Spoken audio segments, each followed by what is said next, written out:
જૂનાગઢ મહાનગરપાલિકા દ્વારા શકરિયા ટીંબા સ્થિત આંબેડકર ભવન ખાતે જનકલ્યાણ મેળાનું આયોજન કરવામાં આવ્યું હતું। વડાપ્રધાન નરેન્દ્ર મોદીના શાસનકાળના 12 વર્ષ પૂર્ણ થવાના અવસરે યોજાયેલા આ કાર્યક્રમમાં વિવિધ સરકારી જનકલ્યાણકારી યોજનાઓ અંગે નાગરિકોને માહિતી આપવામાં આવી હતી। કાર્યક્રમમાં ધર્મેશભાઈ, પલ્લવીબેન ઠાકર, ગૌરવ રૂપારેલિયા સહિતના પદાધિકારીઓ અને અધિકારીઓ ઉપસ્થિત રહ્યા હતા। ઉપસ્થિત મહાનુભાવોએ સરકારની જનહિતલક્ષી યોજનાઓનો વધુમાં વધુ લાભ લેવા નાગરિકોને અપીલ કરી હતી।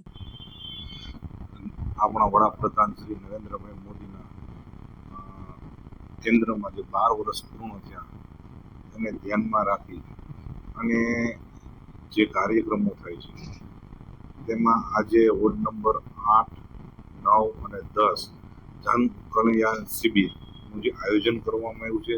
આ શિબિરની અંદર 17થી પણ વધારે અલગ અલગ ડિપાર્ટમેન્ટ દ્વારા સ્થળ ઉપર જ અરજીઓનો નિકાલ કરવામાં આવે છે, જેમ કે વૃદ્ધ પેન્શન યોજના, પછી વિધવા સહાય, આયુષ્યમાન કાર્ડ, એમ અલગ અલગ જાતની અનેક જાતની યોજનાઓનો જે સ્થળ યોજનાનું આયોજન કરવામાં આવ્યું છે અને ત્યાં જ એનો નિકાલ કરવામાં આવ્યો છે, જેથી કરીને આ 3 વોર્ડના લોકો મોટાભાગે એનો લાભ લે અને એને આજની જ દિવસની અંદર તેને જે પણ અરજીઓ હશે એનો આજને આજ નિકાલ પણ કરવામાં આવશે।